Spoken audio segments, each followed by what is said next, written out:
Hello everyone, welcome to one more sweet video. మొత్తానికి పెద్ద చేజింగే చేసి ట్రైన్ని క్యాచ్ చేసాము. మా ట్రైన్ జర్నీ అయితే స్టార్ట్ అయిపోయింది కాకినాడ నుంచి విజయవాడకి. ఇంతకీ విజయవాడ ఎందుకు అనుకుంటున్నారా? విజయవాడ మా అత్తయ్య గారి ఊరు అన్నమాట.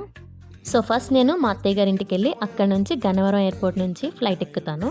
సో అది ప్లాన్. ట్రైన్లో ఊరికే ఖాళీగా కూర్చోవడం ఎందుకు అని చెప్పి సరదాగా అలా గోరింటాకు పెట్టుకుంటున్నాము. అమ్మకి గోరింటాకు చాలా ఇష్టం. మళ్ళీ ఎప్పటికో పెడతావా అని చెప్పి అడిగితే అప్పుడు ట్రైన్లో టైం స్పెండ్ చేయడానికి బాగుంటుంది అని చెప్పి గోరింటాకు తెచ్చుకున్నాం అనమాట. ట్రైన్లో ఏది మర్చిపోకపోయినా ఆనియన్ సమోసా మాత్రం అస్సలు మర్చిపోను. నాకు చాలా ఇష్టం. అండ్ ఇంకొకటి, అసలు జర్నీలో విండోలోని చూస్తే ఎంత బాగుందో తెలుసా? పచ్చని పొలాలు భలే కనిపించాయి. మీ అందరితో కూడా షేర్ చేసుకోవాలనిపించింది, అందుకే ఈ వీడియో కూడా తీశాను. నా journey from Vijayawada to Sharjah full video already upload చేశాను. వీడియో లింక్ డిస్క్రిప్షన్లో ఇస్తాను, ఒక్క లుక్ వేసేయండి. మొత్తానికి విజయవాడ అయితే రీచ్ అయిపోయాము. అక్కడ నుంచి అత్తయ్య గారింటికి వెళ్ళిపోయాము. మిగతా విషయాలు నెక్స్ట్ వీడియోలో డిస్కస్ చేద్దాం. అంతవరకు సెలవు.